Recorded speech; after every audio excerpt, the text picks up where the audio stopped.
یہ صورتحال ہمارے سینیٹرز کی ہے اور ایک معروف جماعت ہے، اس جماعت سے تعلق رکھتی ہیں ڈاکٹر نسیمہ سلمان علی صاحب. آپ نے سنا اور آپ نے دیکھا ایک بے بسی سی دکھائی دے رہی ہے ان کی باڈی لینگویج کے حوالے سے بھی، اور پھر جس طرح سے وہ آبدیدہ ہو گئی، وہ کوئی بات نہیں کر پا رہی.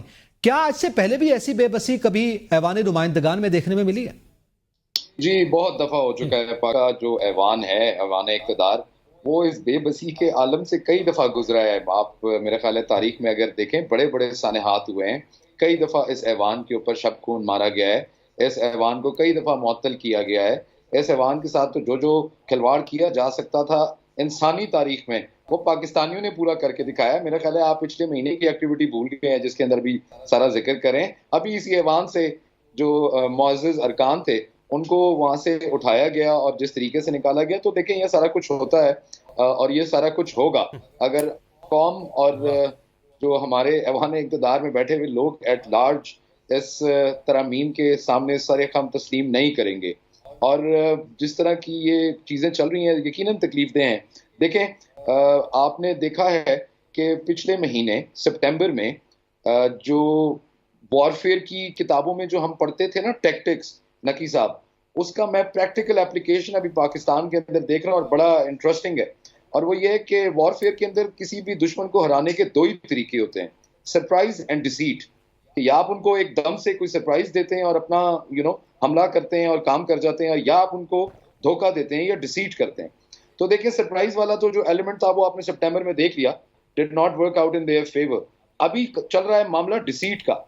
پوری قوم پچھلے ایک مہینے ڈیڑھ مہینے سے لگی ہوئی تھی، constitution court, federal constitution court, constitutional bench تے اے تے او تے یہ تے وہ. اور اس میں جو ساری انڈر لائن چیز تھی جس کے اوپر سارے متفق ہو گئے ہیں وہ یہ ہے کہ پارلیمنٹ کو اختیار دیا جائے ججز کی تقرری کا. اللہ اللہ خیر سے اللہ، نہ جسٹس منظور علی شاہ صاحب ہوں گے اس لسٹ کے اندر، نہ یہ رولا رپا ہوگا. ہوتے بات کانسٹیٹیوشن کورٹ بنتی ہے، بنے نہ بنتی نہ بنے، قاضی صاحب رہتے ہیں رہیں، نہ رہتے نہ رہیں، وہ قصہ دور کا ہے.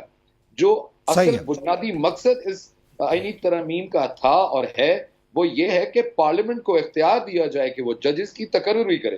آپ کے سامنے ابھی غالباً پیپلز پارٹی کا ایک مسودہ میں دیکھ رہا تھا کچھ اسکرینز کے اوپر وہ چل رہا تھا، اس کے اندر کچھ شکیں سامنے آئی ہیں کہ مدت ملازمت جو ہے وہ 65 سال تک کی جائے، چیف جسٹس کی تقرری 3 سال کے لیے ہو.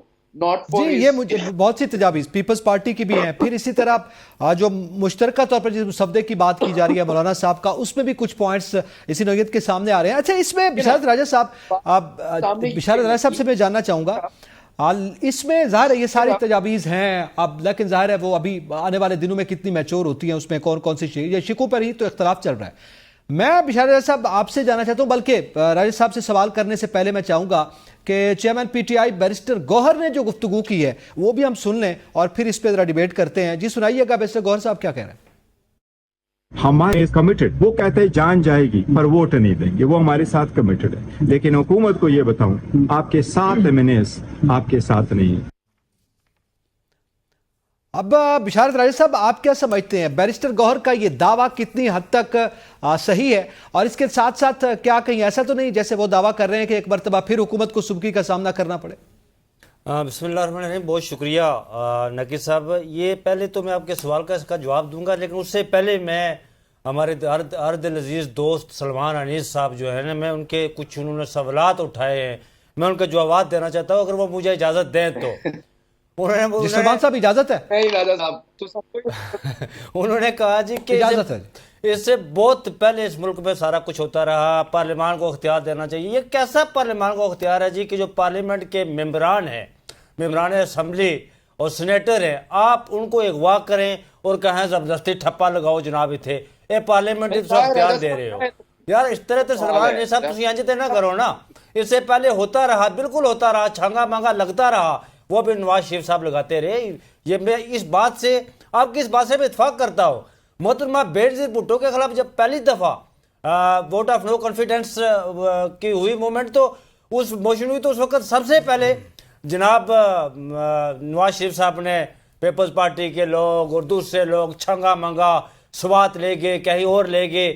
یہ تو سلسلہ وہی کرتے رہے. اور بدقسمتی یہی ہے کہ جب وہ اقتدار میں آتے ہیں وہ سب سے پہلا تو نشانہ ان کا ہوتا ہے جناب عدلیہ. اتنا دور جا رہے تو ابھی سینٹ میں 34 ممبران نے 64 کو شکست بھی دی تھی.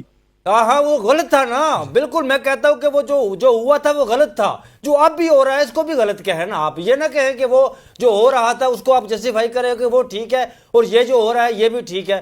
وہ غلط تھا، میں نے اس وقت بھی کہا تھا غلط تھا، یہ نہیں ہونا چاہیے. جمہوریت میں ایسا نہیں ہوتا. جہاں جمہوریت ہوتی ہے، جمہوریت میں ایسا نہیں ہوتا کہ آپ عمران کو اغوا کریں، ان کے بچوں کو اٹھا لیں.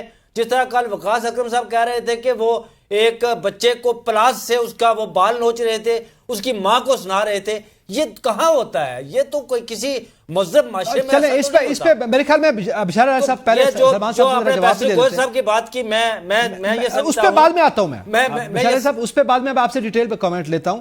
میں سلمان صاحب سے جواب بھی لے لینا کہ وہ اس پہ کیا کہتے ہیں. سلمان صاحب یہ صورتحال تو جیسے ابھی راجہ صاحب کہہ رہے نہیں دیکھنے میں آئی، چھانگا بانگا لگا، پیسے دیے گئے، سب کچھ ہوا، یا ایون کہ وہ 3465 والا جو عباسن صاحب کہہ رہے ہیں یہ سب کچھ ہم نے دیکھا، خوشی خوشی ہوا.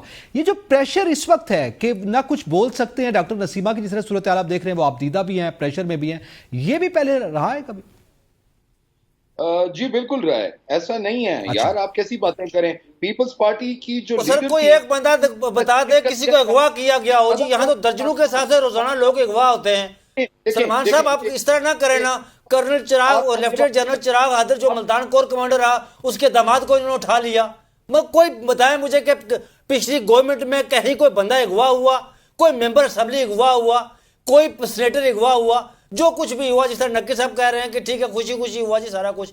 یہاں پر تو بچے اٹھا رہے ہیں، یہاں پر تو ان کی بہنوں کو اٹھایا جا رہا ہے، ان کے کاروبار تباہ کیے جا رہے ہیں. اب عجیب و غریب جو غلط ہے اس کو غلط کہیں سر.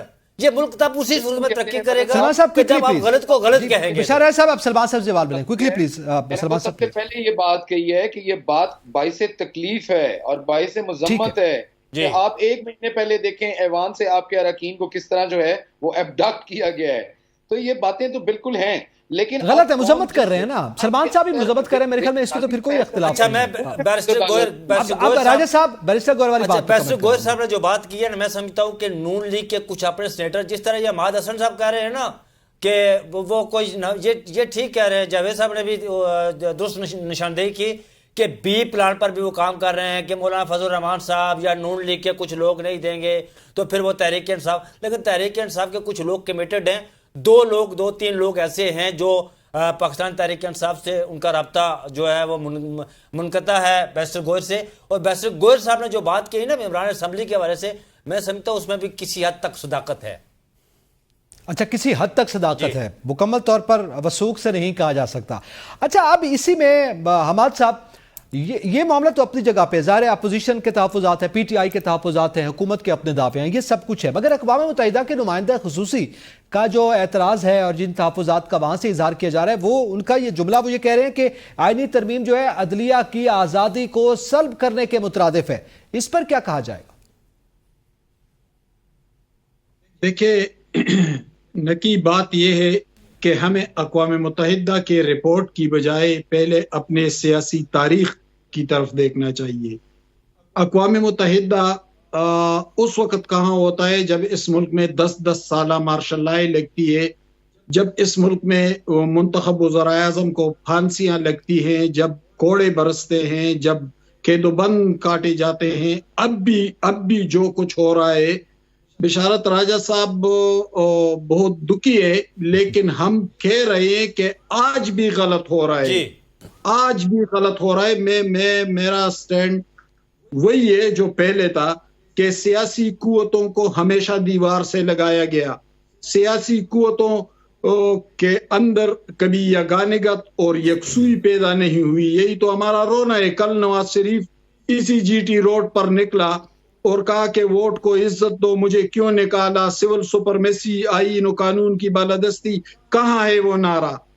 آج بھی ابھی تقریباً 2-3 گھنٹے 4 گھنٹے پہلے عمر ایوب تقریر کر رہے تھے قومی اسمبلی میں موجود تھا، تو اس نے ایک نام گنوایا. تو جب اتنے بڑے پارلیمان میں، جب قومی اسمبلی میں وہ ایک نام گنوا رہا ہے تو پھر اسپیکر کو ان سے لسٹ لینا چاہیے اور وزیر اعظم کو اس کا نوٹس لینا چاہیے کہ اس ایوان کے ارکان کے ساتھ کیا ہو رہا ہے، ان کے رشتہ داروں کے ساتھ کیا ہو رہا ہے. لیکن علنیہ یہ ہے کہ آج جو شہباز حکومت میں ہو رہا ہے وہ کل عمران کی حکومت میں بھی ہو رہا تھا. وہ نواز شریف کا احتساب بیورو بنا تھا آصف الرحمان کا، اور آصف زرداری کے ساتھ کیا کچھ نہیں ہوا تھا، اس کی زبان تک کاٹی گئی تھی۔ یہ بے نظیر بھٹو بھی کوئی بیورو، پتہ نہیں مجھے نام یاد نہیں آ رہا ہے، کہ وہ بنائی تھی، اور پھر اس سیاستدانوں، مخالف سیاستدانوں کے ساتھ کیا کچھ نہیں ہو رہا تھا۔ عمران کے دور میں عام لوگ تو چھوڑے، منتخب ممبر پارلیمان پر جھوٹے ہیروئن کا کیس نہیں ڈالا گیا۔ اس میں یہ نہیں کہ یہ صرف عمران خان کے ساتھ زیادتی ہو رہی ہے، زیادتی ہو رہی ہے تو ہم بول رہے ہیں، ہم چپ نہیں رہے اس پر، ہم کسی اور کے ساتھ کھڑے نہیں ہوئے۔ ٹھیک ہے حمازت صاحب یقیناً اس کی مذمت ہی کر رہے ہیں، لیکن ظاہر ہے یہ معاملہ بھی اپنی جگہ پہ ہے۔ اقوام متحدہ نے کوئی مسئلہ کشمیر والی بھی معاملات ہیں، باقی بھی ہیں، وہ کچھ کر نہیں پا رہا، لیکن بہرحال اس کے نمائندہ خصوصی کا یہ بیان عالمی سطح پر ایک رائے کے حوالے سے یقینی طور پر کچھ چیزوں کا اظہار کرتا ہے۔ میں جاوید صاحب اس پہ بھی آپ سے جاننا چاہوں گا۔ اور دوسرا، مولانا صاحب جو ہیں وہ جاتی عمرہ میں میڈیا سے گفتگو کرتے ہوئے کہتے ہیں کہ حکومتی مسودے سے نہ وہ کل متفق تھے نہ آج متفق ہیں، لیکن پیپلز پارٹی کا مسودہ بھی ان کے ساتھ تھا، اس حوالے سے کچھ اتفاق کی رائے کی بات کی جا رہی ہے۔ تو کیا نون لیگ کے مسودے پر ابھی بھی مولانا فضل الرحمان جو ہے وہ الگ ہے اور پیپلز پارٹی اور مولانا صاحب کسی ایک پیج پر ہیں؟ یہ کیا صورتحال ہے؟ جی، اعتزاز یہ ایک گورکھ دھندا ہے، اور یہ وہی ہے کہ لاہور میں ایک الگ مسودہ پیش کیا جاتا ہے، کراچی میں ایک الگ مسودہ رکھا جاتا ہے، اور جب مولانا صاحب یہاں پر پہنچتے ہیں تو پتہ چلتا ہے پارلیمانی کمیٹی میں ایک دوسرا مسودہ آ چکا ہے، اور حکومت کا ہر دوسرے روز ایک نیا مسودہ منظر عام پر آتا ہے۔ آج بھی کوئی 2 گھنٹوں کی ٹائمنگ میں تقریباً 2 مسودے جو ہیں حکومت کے مجوزہ طور پر وہ سامنے آ چکے ہیں، جس میں ایک ڈویژنل بینچ کی بات کی جا رہی ہے، اور دوسری جانب ایک الگ سے بینچ کی بات کی جا رہی ہے۔ تو اس حوالے سے جو چیزیں ہیں وہ فوراً چینج ہو رہی ہیں، اور کوئی ایسی حتمی چیز نہیں ہے جو ابھی تک پیش کی گئی ہو۔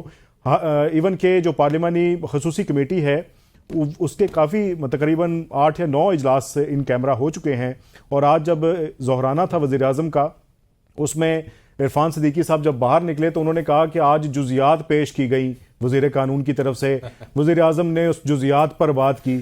تو ابھی تک 9 اجلاس ہو چکے اور اتنے مسودے آ چکے، اور تاحال جزیات پر بات ہو رہی ہے، اور اس میں یہ کوشش کی جا رہی ہے کہ کہیں نہ کہیں اس کا جو ریپر ہے بدل کے اس معاملے کو، اس بل کو، جیسے مولانا صاحب نے کہا پہلے کالے لفافے میں تھا، اب ہو سکتا ہے اسی سفید لفافے میں ڈال کے وہ مولانا صاحب کو دیں تاکہ اس سے کوئی افاقہ ہو، لیکن چیز اندر وہی ہے۔ آپ کو ایک اور چیز میں بتاؤں کہ جو جاتی عمرہ میں کیا یہ کالے لفافے اور سفید لفافے میں ڈال کے مولانا صاحب کو حکومت دے گی یا مولانا صاحب حکومت کو دیں گے؟ میں وہی آپ کو اسی طرف آ رہا ہوں کہ پیپلز پارٹی اور مولانا صاحب کی جو کراچی میں ملاقات ہوئی اس میں ایک اتفاق رائے ہوا، اور پیپلز پارٹی جو آئینی عدالتیں اور صوبائی سطح پر آئینی عدالتیں ہیں اس سے پیچھے ہٹی، اور ایک بینچ کے اوپر جو مولانا صاحب کی تجویز تھی اس پر انہوں نے اتفاق کیا۔ اس کے بعد وہ وہاں سے روانہ ہوئے اور لاہور تشریف لے آئے، اور میاں محمد نواز شریف صاحب کے جو ہے وہ عشائیے میں شرکت کی، اور وہاں پر جو ذرائع نے بتایا کہ رات گئے تک جو مشاورت چلتی گئی، جس کے بعد میڈیا ٹاک میں بہت ساری چیزیں ان کے جیسچر سے اور ان کے الفاظ سے واضح ہو رہی تھی، جس میں بلاول صاحب نے یہ بتایا کہ مولانا صاحب اور پیپلز پارٹی تو ایک پیج پہ ہیں، اب نون لیگ کو یہ فیصلہ کرنا ہے۔ دوسری جانب مولانا صاحب نے کہا کہ حکومت کا جو پہلا مسودہ تھا اسے ہم مسترد کر چکے ہیں۔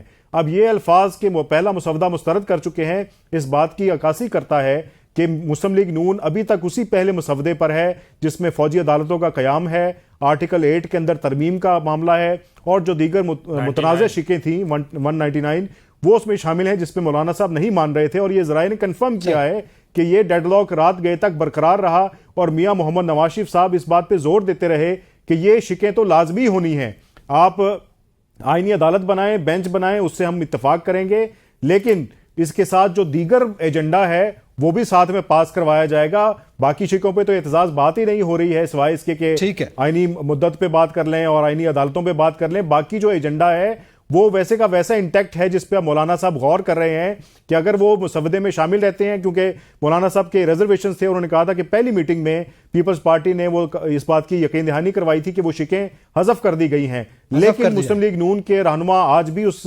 مسودے پر انہی شقوں پر انٹیکٹ ہیں، وہ انٹیکٹ دکھائی دے رہے ہیں۔ اچھا، ابھی یہ صورتحال جو ہے وہ غیر واضح ہے، اور دوسری جانب یہ بھی دعوے کیے جا رہے ہیں کہ وہ جو ہے سینٹ پہ بھی لایا جائے گا۔ اچھا، اس میں سلمان